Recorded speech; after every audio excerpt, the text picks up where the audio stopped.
คือเป็นปีเลย Đi cái ăn thì mình đi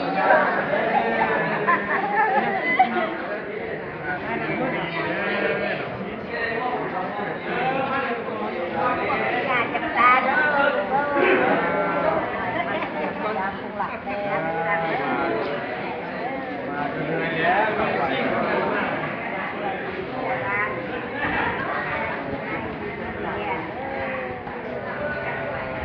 มันคนไหนเยอะดีกว่า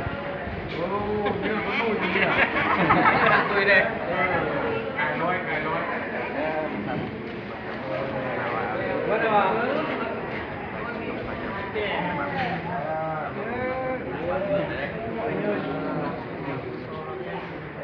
ใครเนาะส่งของมาทอดไข่